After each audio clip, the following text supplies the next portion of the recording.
Chaque jour, un verset de la Bible, une pensée et une invitation.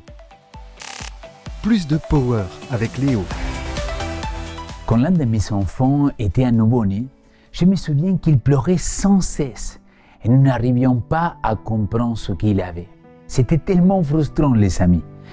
Je me souviens qu'à l'époque, je me suis dit, cela serait cool de pouvoir avoir un lecteur de pensées pour savoir ce qui se passe, qu'est-ce qu'il arrive. Et tu sais, ça serait tellement bien de connaître ce qu'il y a dans la tête de l'autre, n'est-ce pas? Tu t'as déjà posé cette question, mais évidemment, cela n'est pas possible.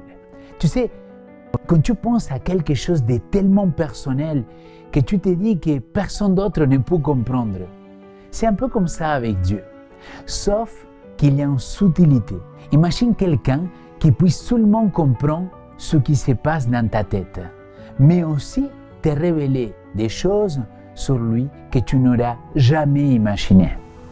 Dans l'Épître aux Corinthiens, Paul explique cela clairement. Dans le cas d'un être humain, seul son propre esprit connaît les pensées qui sont en lui. De même, seul l'Esprit de Dieu connaît les pensées de Dieu. 1 Corinthiens chapitre 2, verset 11, c'est la Nouvelle Français courant. C'est comme si chacun de nous avait un accès VIP à ses propres pensées, mais pour capter celles de Dieu. Il faut une sorte de mot de passe spécial. Et ce mot de passe, tu sais c'est qui? Oui, c'est le Saint-Esprit, c'est l'Esprit de Dieu. Dieu va nous révéler des choses extraordinaires, mais nous devons laisser son Saint-Esprit nous diriger. Regardez la citation de jour qu'il va dans ce sens.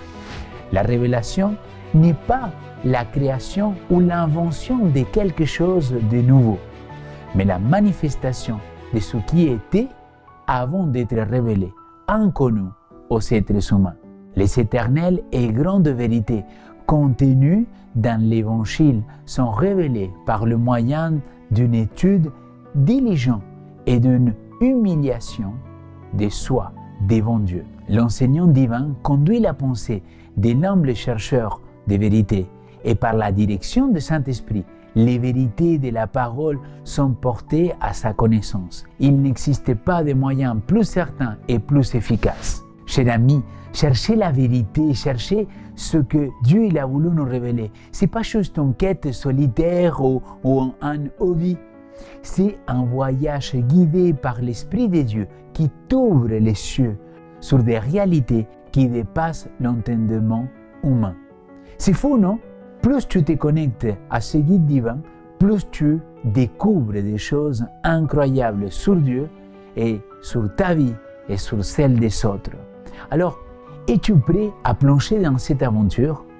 Aujourd'hui, je voudrais t'inviter à prendre ta Bible, à prier pour que l'Esprit de Dieu soit avec toi et à la recherche de ces vérités qui attendent d'être découvertes. Ne te contente pas de rester à la surface, creuse profondément. Qu'en dis-tu? Tu te lances dans la recherche de ces trésors, tu te lances dans la recherche de ces powers divins pour découvrir des vérités que Dieu il a déjà préparées pour toi et pour moi.